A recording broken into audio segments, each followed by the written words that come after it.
Hello, everyone. Welcome once again to an exciting episode of Learning About Science. I'm your host, Mr. Steger. Today's lesson will be from Chapter 8.2 in our biology textbooks on the structure of DNA. And so far, we've learned that DNA has become an important molecule because we now know that that's what genes are made of. And so the next piece of the puzzle that scientists had to solve was what is its structure? How is it built? How is it put together? And what can that tell us about how DNA works? So first of all, since it was discovered in 1869, scientists had known some things about DNA. First of all, they knew it was made of smaller units in long chains. These smaller units are known as nucleotides. And they knew the nucleotide had three basic parts: a phosphate group, a sugar called deoxyribose, and a nitrogen-containing base. And those three pieces were hooked together in a structure shown here in the circle. So we have a phosphate attached to this 5-carbon sugar, deoxyribose, and that's attached to this ring structure called a base. They also knew that the bases could come in one of 4 varieties. It could either be adenine, guanine, thymine, or cytosine, which we now abbreviate as A, G, C, or T. And the ratios and the amounts of these things varied a little bit from DNA to DNA, but they knew that all DNA contained all 4 types of bases. There is a 5th base that exists in nature called uracil. It's only found in RNA. It's not found in DNA. We'll learn more about uracil later, so we'll leave that one aside for now. So what they did know about it, DNA structure, was it was made of nucleotides containing these building blocks, and they're formed in these long chains. They did really not know how the pieces fit together, however, until some other scientists figured some of the pieces of the puzzle out. One of the scientists who did that was named Erwin Chargaff. And what he was looking at was how much of each of the 4 bases there were in DNA. Before his time, people thought there were probably equal amounts of adenine, thymine, cytosine, and guanine in DNA.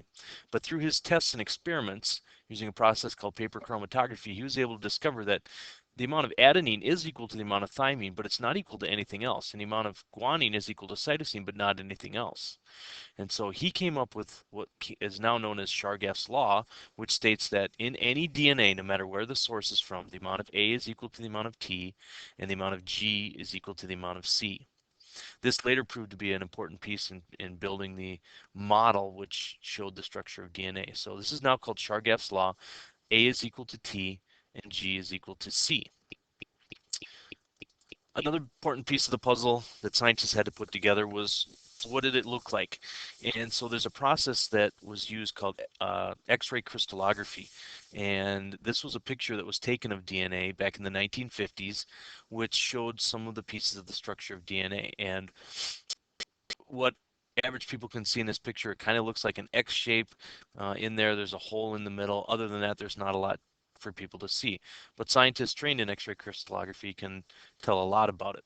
Some of these scientists who did that were named James Watson, Francis Crick, Morris Wilkins, and Rosalind Franklin. These 4 people really kind of put the pieces together and discovered the structure of DNA.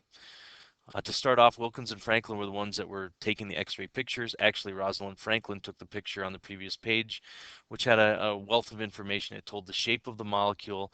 It told how big it was, how far it was across the molecule.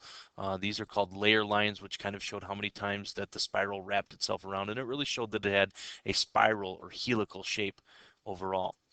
They were the 2 of them, Wilkins and Franklin, were trying to then figure out how the pieces of DNA fit together in um, that would fit that picture, when 2 of their colleagues came along and they were talking about what they had learned. And James Watson saw a picture of Franklin's image, immediately knew kind of what the basic shape of the DNA molecule was, and Francis Crick and James Watson set about making a model. And so they just kind of guessed. They started putting pieces together, and if their pieces fit what Franklin's picture had said, they just continued with it, and eventually they came up with this model of DNA. Um, when they brought other scientists in, they found that it was probably correct. And so they published their paper. In their model, they found that DNA has this double helix structure, 2 chains that wrap around each other. It has complementary strands, not identical strands. So each chain is different, but is a complement to the other, like a reverse image of the other. And in their chain, A always paired up with T, and G always paired up with C. And they made these rungs of a ladder, which went up and down the chains. For their contribution, Watson and Crick won a Nobel Prize along with Morris Wilkins. Rosalind Franklin did not win the prize, even though she took the definitive picture, but the main reason was because she had died of cancer, not because she wasn't worthy. She had done a lot to solve this problem. So once the model was there, that really made a lot of the mysteries of DNA go away. How it was put together, how it copied itself, and even how it worked were kind of opened up once we had this model. One of the things was something called base pairing, and what Watson and Crick used were these base pairs where G always went with C and A always went with T, and they're held together by these things called hydrogen bonds. A and T have a double hydrogen bond, and G and C have a triple hydrogen bond, and it's really what holds the two chains together. That was an important piece of this model that they had. And in the end, they really went back to Chargaff's rules. When looking at Chargaff's research, it fit what he had found, that A is equal to T because those two are always bonded to each other, and that G is equal to C because those two things are always bonded to each other.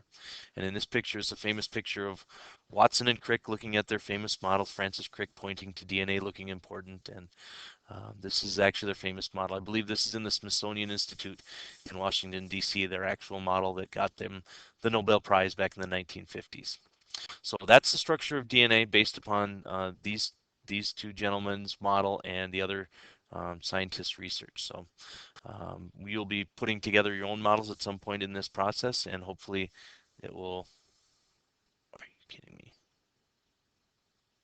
Hopefully it will work the same way. So we'll see you down the road.